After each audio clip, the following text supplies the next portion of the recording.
Hey drummers, how's it going? It's Alex once again, bringing you some more fun-free drumming ideas. First of all, Happy New Year. I know it's been such a long time. I've done a couple of extra videos for the website, but this is the first one I've done in the new year, which is just going to be available for everyone on YouTube.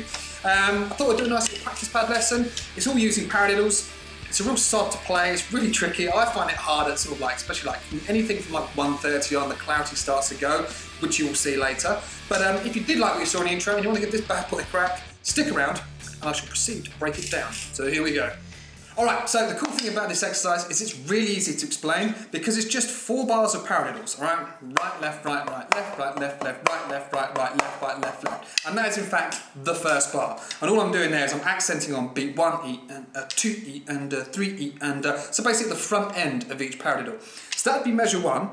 The following 3 measures is where it gets a bit trickier because we're then going to sort of shift the accent to the E of each beat, and then the and of each beat, and then the of each beat. So you're going to end up playing, obviously we're going to get the metronome later on, but I definitely recommend practicing this with your leg tapping away. So all I do is I just stomp my right foot, just banging my heel against the floor, going 1E and, oh, I'll probably do that a bit slower, 1E and 2E and 3E and 4E and we all know that one. That's primarily how we've been playing our paradiddles if you're sort of in the early stages of learning. The next thing we're going to do is we're going to put the accent on the E of each beat. So what you're going to get is you're going to get this sort of like ghosted note with the downbeat. So it'd be like 1E and 2E and 3E and 4E and it's the E's that I struggle with the most because my left foot, when I'm doing that little ghosty with my left hand of that quiet note and just trying to land like with the pulse of my right leg. My right hand's like, no. I usually do the accents with the right foot, but you've got to sort of teach it to get that left, right, left, left. It's horrible. Right, left, right, left, left. On the beat, on the E's. Right, left, right, left, right, left, right, left, right, left. All right, so that's the first problem you're going to encounter. The next is when we get onto the ands and the uhs. And this is where it becomes nasty, but great for working on your finger technique. Because what we're going to be doing is, first of all, if we're playing like the accent on the and of each beat, every beat or every paradiddle ends with and as a right or a left. And we're going to learn how to do what I like to call a slap tap. Okay, so we accent the first note and then we're going to bring it right down, control the stick, and then do a little tap afterwards. So we get this right, left, right, left, right, 1E and 2E and 3E and that was wrong. Let's do that one more time. Right, left, right, left, right, left, right, left, 1E and 2E and 3E and 4E and that was correct. So yeah, that's accenting the slap tap and but then we go on to the of each beat and then we're going to do tap slap. So that's going to give us right, left, right, left, right, left, right, left,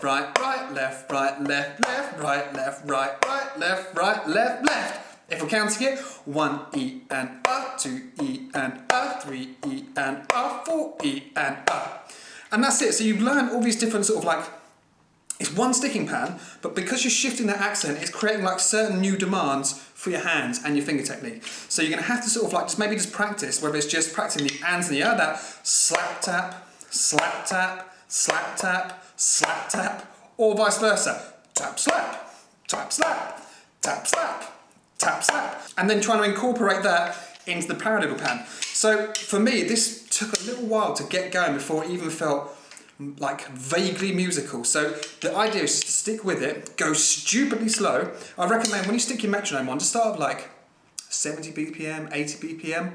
And when we go through in a minute, I'm going to do it like 90, 110, and then I'm going to fail at 130, but give it a ruddy good go. Alright, I've got a bit of a cold in my mouth, I don't know if you can tell by my voice, but if there's any hard cuts, it's because I'm sort of sniffing and spluttering in between trying to say something. So what we'll do is we just go through it. I would recommend starting very, very slowly with your metronome, maybe like 70 BPM, where it's like right, left, left, and then definitely stomping your foot. So I like to just bang my heel on the floor as I'm playing. So what we'll do is we'll just go through it without the metronome for now, and I'll just sort of count out as we're playing it. For measure 1, obviously, we're just going to be accenting as our leg stomps down. All right, so it'll be right, left, left, right, left, right, left. Measure 2. right, left, right, right, left, right, left, left, right, left, right, right, left, right, left, left. Measure 3, right, left, right, right, left, right, left, left, right, left, right, right, left, right, left, left. Okay, you can just imagine this is your bass drum, because if you're right-footed or right-handed, it would be your bass drum. And then we've got the R's of each drum, the R's of each beat, which would be right, left, right, right, left, right, left, left, right, left, right, right, left, right, left, left. And you just want to learn the relationship between the accent and then the downbeat with your kick. If we put it all together, stomp, stomp, stomp, stomp, stomp, stomp, stomp, stomp, stomp, stomp, stomp, stomp. I can't do that. I tried. Just watch my leg this time, here we go.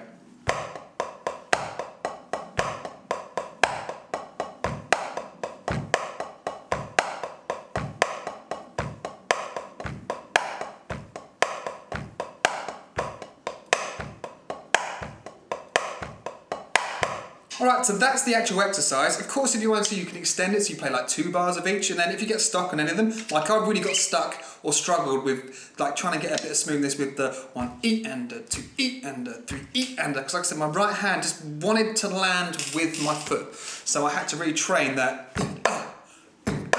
And you'll probably see it's getting there, But this is a great little exercise. Obviously, it's not one for the beginners. If you're still just learning your paradiddles, sort of get that down first. And then when you're sort of pretty comfortable, you don't have to think too much when you're playing, just like your standard paradiddle, right, left, right, right, left, right, left, left. Then you can start sort of shifting some of these accents. And the idea is this will lead to you being able to sort of like, you know, get a groove going or something like that, and sort of, you know, plonk a bass drum here, get an accent on the snare drum there. Whether it's on like the end of a double or the start of a double stroke, it's not going to matter too much. It's going to sort of like add to the number of ingredients you got to make something cool. So I'm going to go through this at 90 BPM, 110 and then 130, where clarity will start to go a little bit, I'll warn you now. And then once we've done that, I'll come and say goodbye, and of course you can grab the sheet music, but it's been coming up throughout the video, so you know what's going on.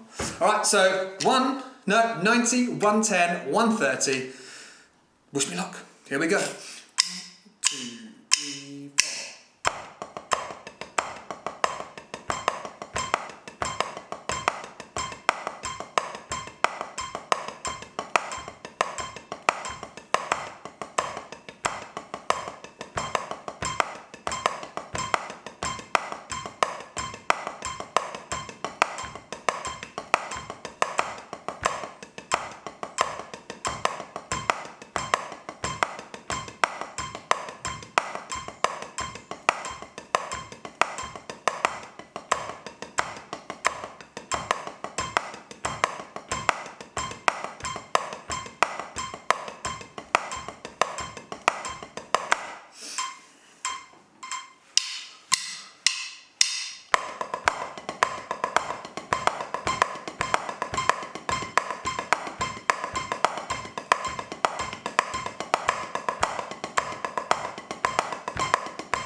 Alright, so like I said, you can probably hear it was getting a little bit dodgy when we got to that 130. 120 feels alright. I probably should have stuck it there, but I just wanted to push myself, so you know, you're not alone in the fact that you feel like when you start trying to speed this thing up, because it's nasty, just trying to get those doubles, like it's really hard when you're at speed to try and get that pa pa pa pa sound on the like up of each beat.